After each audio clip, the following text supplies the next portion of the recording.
Tennessee Williams, Le poulet tueur et la folle honteuse, 10-18. Dans Tolstoï, je pense, 1930-1931. J'étais mort de fatigue et je ne me sentais bon à rien. Cet endroit ressemblait à un trou moelleux où il faisait bon se cacher et se protéger contre un monde hostile. Et surtout, Brodsky voulait que son fils aille au collège. Voilà pourquoi je suis devenu employé de librairie. Le jour où j'ai trouvé ce travail, j'avais déambulé pendant plusieurs heures à travers les rues de la ville, dans un état proche de l'hébétude. Dans la vitrine de la librairie, j'avais remarqué cette annonce imprimée sur un carton. On demande un vendeur. J'entrai, et je me trouvais en face d'un personnage hébraïque et décharné, assis au fond de la boutique, derrière un immense bureau, encombré de piles et de piles de livres. Il m'examina avec circonspection. Il m'est difficile d'imaginer ce qu'il décida à m'engager, car les traits tirés de fatigue et titubants de sommeil, j'avais une allure bien peu engageante. Mais peut-être perçut-il en moi quelque indice rassurant, peut-être comprit-il qu'en échange du calme et de la sécurité anonyme que m'offrait cette petite librairie, je serais sérieux et fidèle dans mon travail. En tout cas, j'obtins aussitôt cet emploi qui me convenait parfaitement. Ma vie était assez terne, mais sa monotonie, dont je m'accommodais assez bien, fut compensée par un rare privilège. Je fus pendant cette période le témoin d'un drame aussi passionnant, j'en suis sûr, que ceux que relataient les milliers de volumes qui remplissaient les rayons poussiéreux de la librairie. À cette époque, le fils de Brodsky avait 18 ans. Il était le type même du jeune juif russe, intellectuel et contemplatif. Il était beau, il avait le teint sombre et la taille élancée. Je ne l'ai jamais vraiment connu, personne ne pouvait vraiment le connaître ni entretenir avec lui des relations réelles, car il était réservé comme un jeune animal sauvage. C'est de lui que je veux parler dans cette histoire. Son père est mort 2 mois après m'avoir engagé. Le jeune Brodsky était terriblement amoureux et d'une fille qui n'était pas juive. C'est pour cela que son vieux père tenait tant à ce qu'il aille au collège. Comme beaucoup de juifs de sa génération, il était obstinément opposé au mariage de son fils avec une goye, et il apparaissait que le jeune couple, si on le laissait faire, allait inéluctablement vers le mariage. Ils ne se quittaient jamais, ils ne sortaient jamais l'un sans l'autre. Ils avaient grandi ensemble et joué ensemble pendant toute leur enfance sur le même escalier de secours. Ils avaient grandi l'un dans l'autre, pourrait-on dire. Ils ne se ressemblaient pas du tout. Il y avait bien sûr cette différence raciale, entre le sang hébreu de l'un et le sang gallois de l'autre, différence aussi radicale qu'entre la lune et le soleil. Mais il y avait plus que cela. Ils avaient des tempéraments diamétralement opposés. Lui, comme je l'ai dit, était timide, intellectuel et contemplatif. Elle était un garçon manqué, à l'instinct presque animal, pleine de vie et d'enthousiasme. Mais cela ne les empêchait pas de s'aimer depuis l'enfance profondément. Lui, j'imagine, se sentait seul. Elle était une enfant délaissée.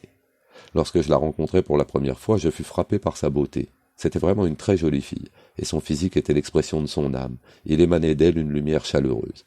Mais j'en étais frappé, surtout, par la beauté de sa voix.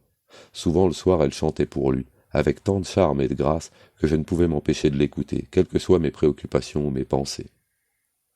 Peu après que j'eus remplacé le jeune Brodsky dans la boutique de son père et qu'il fut parti pour le collège, le vieil homme tomba malade. Miss Brodsky fit prévenir son fils très rapidement, mais avant qu'il ait eu le temps de revenir, les chandeliers à 7 branches étaient allumés, et l'on entonnait les chants funèbres dans l'appartement familial situé au-dessus de la librairie. La volonté de Miss Brodsky n'était pas aussi forte que celle de son mari. Le garçon refusa de retourner au collège et, 1 mois plus tard, il épousa la jeune fille. Ils s'installèrent ensemble à l'étage supérieur, et c'est alors que commença la tragédie dont je fus, durant 15 années, le témoin. L'antagonisme de leur tempérament fut tout aussi évident que l'avait été leur amour. Elle était issue d'un milieu très pauvre, et sans doute avait-elle manqué, dans son enfance, de vêtements et de nourriture. On aurait pu penser que se voir l'épouse d'un libraire établi la comblerait de satisfaction. Mais cette petite créature était dotée d'une énergie et d'une ambition peu ordinaires. Elle voulait plus, beaucoup plus que tout ce que pouvait lui apporter la possession d'une modeste librairie. Elle se mit en tête de persuader son mari de la vendre et de monter une affaire plus lucrative. Elle ne parvenait pas à comprendre, bien qu'elle le connaisse depuis si longtemps, qu'un rêveur éveillé tel que lui ne pouvait se sentir nulle part ailleurs mieux que dans sa librairie. Lui avait parfaitement conscience qu'un changement d'état était ce qu'il redoutait le plus. Il aimait par-dessus tout la sécurité feutrée de sa petite boutique, aussi passivement que je l'aimais moi-même. C'est pourquoi, bien que nous ne soyons guère intimes, nous en étions arrivés à éprouver une assez forte sympathie l'un pour l'autre. Nous avions la même horreur des rues bruyantes, sur lesquelles on débouchait dès qu'on avait passé la porte. Mais, implacablement, son épouse revenait à la charge, et ne lui laissait pas la paix. Elle concentrait toute son énergie dans ce combat obstiné. Lui trouvait dans le caractère hérité de sa race la force de lui résister. Mais, après 1 année de conflit, voici ce qui arriva. Elle avait fait la connaissance, je ne sais comment, d'un petit impresario qui découvrit la beauté de sa voix et lui parla des chances qu'elle pouvait avoir dans le monde du spectacle lyrique. Il la persuada si bien, j'imagine, il la grisa de telles espérances qu'elle décida de quitter son mari. Je ne crois pas avoir expliqué assez clairement de quelle façon ce jeune homme aimait son épouse. C'est dans la tradition juive qu'un homme se laisse complètement gouverner par sa femme, mais, dans leur cas, cela allait beaucoup plus loin. Son amour pour elle était le noyau même de sa vie, et cette sorte d'amour n'est pas sans danger. Lorsqu'on en arrive à perdre l'être aimé, c'est sa vie même qu'on perd. Elle s'effrite en morceaux. Et c'est ce qui arriva au jeune Brodsky lorsque sa femme s'en alla avec une troupe d'artistes. Je vais essayer de raconter de quelle manière elle l'a quitté. Un matin, après avoir revu, je pense, cet agent de spectacle, elle se précipita à la librairie où son mari était en train de déballer une nouvelle livraison de livres. Elle s'adressa à lui d'une voix sauvage, frisant l'hystérie, en tenant une main sur sa gorge, comme si elle était en train d'étouffer. À la façon dont elle lui parlait, on aurait pu penser qu'ils étaient même en pleine crise de ménage, mais cela se passait pendant une période relativement calme, enfin, pas plus orageuse que d'habitude. « Je suis au bout du rouleau, criait-elle. Je ne peux plus supporter cet endroit. Je t'ai dit et répété, mais cela ne sert à rien. On m'offre une chance merveilleuse, et je la prends. Je pars pour l'Europe avec une troupe de music-hall. » Le jeune homme resta d'abord sans voix. On aurait dit que toute vie s'était retirée de lui. Il la regarda sans comprendre, et il la vit se précipiter vers l'escalier de l'appartement. Curieusement, je me souviens qu'à ce moment précis, il tenait à la main un livre à couverture rouge, cavalièrement intitulé « Les amants stupides », dont nous avions vendu plusieurs centaines d'exemplaires durant la saison. En dépit de la situation réellement tragique, je ne pus m'empêcher de sourire de cette coïncidence ridicule. Il gardait un air hébété et impuissant, mais, lorsqu'elle redescendit, il semblait avoir compris ce qui lui arrivait. « Tu t'en vas » demanda-t-il tout de même de façon assez sotte. La réponse était oui, évidemment. Alors il mit la main dans sa poche et lui tendit une grosse clé noire, la clé de la porte de la librairie. « Il vaut mieux que tu prennes la clé, lui dit-il d'un ton parfaitement calme. Tu en auras besoin un jour ou l'autre. Je sais que tu m'aimes, presque autant que je t'aime. Tu auras du mal à oublier un tel amour.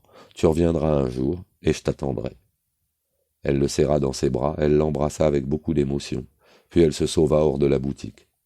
Nous sommes restés un moment tous les deux à la regarder s'éloigner, à regarder cette rue que tous deux nous détestions et redoutions, cette rue bruyante de vie et brillante de soleil, qui semblait se délecter d'avoir emporté dans ses flots le seul être qui comptait pour ce jeune homme, debout, à côté de moi. Au cours des mois et des années qui suivirent, je restai le témoin d'une métamorphose qui me semblait pire que la mort.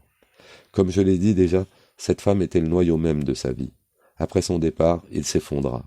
Au début, j'ai cru qu'il allait sombrer dans une démence totale. Il marchait de long en large à travers la librairie, entre les étagères chargées de livres.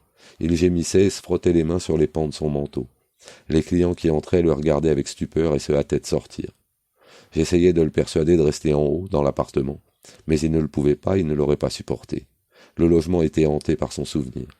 Pendant plusieurs nuits, il resta avec moi dans la chambre que j'occupais derrière la boutique. Il ne dormait pas et m'empêchait de dormir en grommelant des mots qu'il lui adressait. « Tu m'aimes, tu reviendras, disait-il. Un jour, tu reviendras. » Constatant qu'il ne s'en sortait pas, je m'arrangeais pour faire venir sa mère, qui était allée vivre chez des parents. Sa venue le calma un peu. C'est quelque temps après qu'il se mit à lire. Il se mit à lire de la même façon qu'un autre se serait mis à boire ou à se droguer. Il lisait pour échapper à la réalité. Et cette façon de lire convenait exactement à ce qu'il cherchait, avec une redoutable efficacité. Assis devant le grand bureau, au fond de la boutique, il lisait, des journées entières, jusqu'à ce que ses yeux se ferment de fatigue. Sa mère et moi nous essayions bien de le faire sortir de sa torpeur, nous l'incitions à s'intéresser aux clients, ou à déballer des paquets, ou à ranger des livres. Non que nous ayons besoin de son aide, mais parce que nous pensions que ce genre d'occupation lui serait bénéfique. Il essayait de faire ce qu'il pouvait, mais il était devenu aussi maladroit et désarmé qu'un nourrisson. Cet abus de lecture avait embrumé sa conscience, son esprit devenait de plus en plus lent. La plus simple question que lui posait un client le plongeait dans un abîme de perplexité. Il ne se rappelait plus les titres des livres qu'on lui demandait. Il regardait autour de lui, l'air égaré, comme s'il émergeait d'un profond sommeil. Parce que j'en étais venu à éprouver pour lui une grande pitié et une profonde sympathie, j'avais espéré que cet état pitoyable ne durerait pas. Mais au fil des mois et des années, il ne montrait aucun signe d'amélioration. C'était un homme perdu, une chandelle entièrement consumée, qu'il n'y avait aucun espoir de ranimer. Pas du moins tant que sa femme ne serait pas revenue. Et même si elle revenait, peut-être serait-il trop tard. Près de 15 ans après son départ pour l'Europe avec cette troupe d'artistes, la jeune Miss Brodsky revint à la librairie. C'était un soir de la mi-décembre, la nuit était tombée, mais à l'époque des achats de Noël, les rues grouillaient de monde. Je me souviens que la buée couvrait la vitrine du magasin d'une fine pellicule de givre scintillant. La librairie était fermée et les lumières éteintes, à l'exception de l'ampoule qui éclairait le bureau où Brodsky lisait, dans l'arrière-boutique. J'étais debout devant la porte vitrée, captivé par le spectacle des passants. Je vis une élégante voiture conduite par un chauffeur qui se rangeait au bord du trottoir, juste devant un réverbère. Une femme, emmitouflée de fourrure, en descendit. Elle tourna la tête vers la librairie, et je sus immédiatement que c'était elle. J'éprouvai un curieux sentiment de terreur, et je reculai aussitôt pour me dissimuler dans la pénombre de la librairie. Elle se fraya un chemin au milieu de la foule dense et s'approcha de la porte. Apparemment, elle n'avait pas changé. Son visage, son allure, sa silhouette éclairée par les lumières de la rue, semblaient aussi intensément vivants qu'autrefois. Pourquoi est-elle revenue, me demandai-je d'abord. Était-ce ce qu'avait prédit son mari? Qu'après 15 années de séparation, son amour était encore trop fort pour y échapper? Malgré ma réticence, j'allais faire l'effort de venir ouvrir la porte pour la faire entrer, lorsque j'entendis la clé qui tournait dans la serrure. Elle l'avait donc gardée. Cette grosse clé noire qu'il lui avait donnée le matin de son départ, 15 ans auparavant. La porte s'ouvrit, et elle apparut dans la demi-obscurité sur le pas de la porte. J'entendais son souffle, saccadé. Elle regardait autour d'elle de ses yeux brillants, mais elle ne me remarqua pas, tapie dans un recoin devant les rayonnages. Elle paraissait extraordinairement agitée. Elle tenait une main gantée sur sa gorge, dans le même geste que le matin de son départ, comme si, vraiment, elle était en train d'étouffer. Pendant les 15 années que dura son absence, rien n'avait vraiment changé dans la librairie, ou si peu de choses qu'il devait lui être difficile de croire que près de 3 lustres s'étaient écoulés. Ça devait lui sembler complètement incroyable, comme si elle n'avait fait qu'un rêve étrange. L'obscurité, la masse noire des piles de livres sur les tables, les rayonnages, l'odeur du papier, le bruit étouffé de la rue. Tout cela devait l'accabler, comme ces soirs d'hiver autrefois, où elle descendait de l'appartement pour aider son mari à fermer le magasin. Elle devait éprouver le sentiment d'un véritable retour en arrière dans le temps. Elle pressa un mouchoir contre ses lèvres, comme si elle faisait un effort pour se dominer. Puis, doucement, elle s'avança. Sans doute l'avait-elle aperçu, lui, assis à son bureau. Son visage était dissimulé derrière un grand livre. On ne voyait que le haut de sa tête et son abondante chevelure, d'un noir presque bleu, qui luisait sous l'ampoule électrique. Il me vint à l'esprit, avec effroi, qu'elle allait le trouver presque inchangé. En 15 ans, il n'avait pas vieilli de façon perceptible. C'est qu'il n'était plus suffisamment vivant pour subir les atteintes du temps. Il aurait fallu, je le savais, m'avancer vers elle et la préparer à ce qu'elle allait découvrir. Mais j'étais incapable de bouger ni de sortir de ma cachette. Je la regardais s'avancer vers le bureau, et j'avais l'impression de ressentir l'intensité même de son émotion, comme si elle me vrillait. C'était intolérable. Je me suis souvent demandé ce qu'elle avait pu penser, tandis qu'elle se tenait devant ce meuble, les yeux fixés sur ce mari qu'elle avait passionnément aimé. Peut-être était-elle simplement intriguée par l'étrange spectacle de cet homme, absorbée par la lecture au point de rester totalement sourd au bruit de son arrivée, et de ses pas qui faisaient gémir les lattes anciennes du parquet. Peut-être était-elle trop remplie de joie ou de terreur pour s'étonner de quoi que ce soit. D'une petite voix tremblante, elle prononça simplement son nom. Jacob. Il sursauta et leva la tête vers elle. Il la regardait fixement, en louchant et en clignant des yeux. Je les observais qui se fixaient l'un l'autre. Les minutes passaient, lourdes, lentes, torturantes. Je m'attendais à ce qu'elle pousse un cri et se jette dans ses bras. Cela aurait été, de sa part, un comportement naturel. Mais le manque de réaction qu'elle lisait dans ses yeux, la totale incompréhension de son regard, avait dû la retenir. Que pouvait-elle penser? Qu'il refusait délibérément de la reconnaître? Ou bien s'imaginait-elle que toutes ces années l'avaient changée, elle, au point qu'elle ne la reconnaissait plus? La tension était telle que je ne voyais pas comment la scène pouvait finir. Enfin, il parla, de cette voix creuse et tremblante qui était devenue la sienne. Il prononça ces mots. « Vous cherchez un livre ?»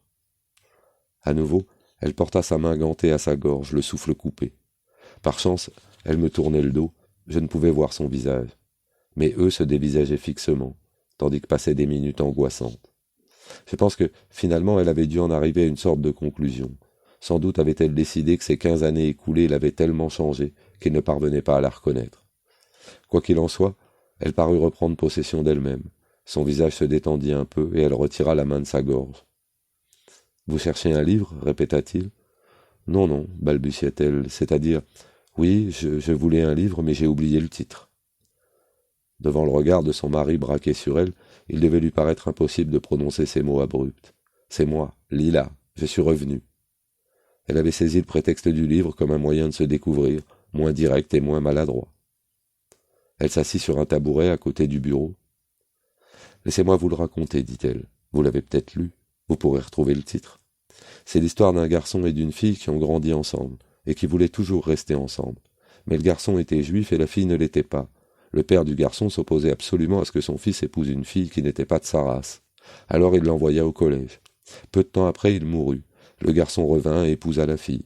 Ils vécurent ensemble dans un petit appartement, au-dessus de la librairie que le père avait laissée à son fils en héritage. Ils auraient pu être très heureux tous les deux, mais la librairie rapportait à peine le nécessaire, et la fille était ambitieuse. Elle adorait son mari, mais elle était insatisfaite de leur vie. Elle le poussait sans cesse à prendre une affaire plus rentable, mais cet homme était très différent d'elle. Il l'aimait tellement, il aurait fait n'importe quoi pour elle, mais, d'une façon ou d'une autre, il était incapable de se débarrasser de la boutique qui avait appartenu à ses parents.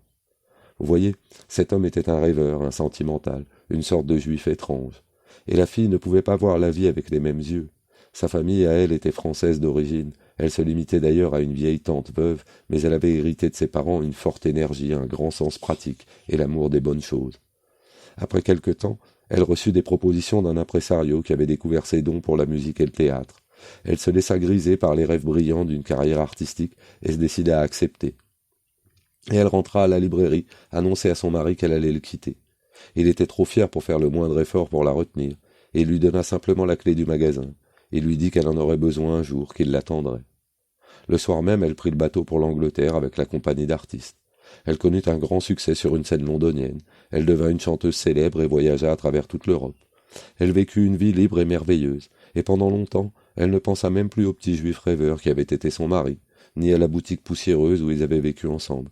Elle avait cependant toujours gardé la clé qu'il lui avait donnée le jour de son départ. Elle ne pouvait s'en défaire. C'était une clé ancienne, longue, lourde, noire, qui d'une certaine façon s'accrochait à elle comme avec une volonté propre. Les amis de la jeune femme se moquaient d'elle parce qu'elle traînait toujours cette clé avec elle et elle riait avec eux. Mais peu à peu, elle découvrit pourquoi elle la gardait toujours. L'enchantement de sa nouvelle vie commençait à se ternir, à se dissiper comme la brume, et elle voyait, à travers ce mirage, la véritable beauté de tout ce qu'elle avait laissé derrière elle. Le souvenir de son mari et de leur vie commune dans la petite librairie se faisait de plus en plus vif, de plus en plus insistant. Elle savait enfin ce qu'elle voulait, retourner à la librairie, oser y entrer avec sa clé qu'elle avait gardée pendant 15 ans, retrouver son mari qui l'attendait, comme il l'avait promis.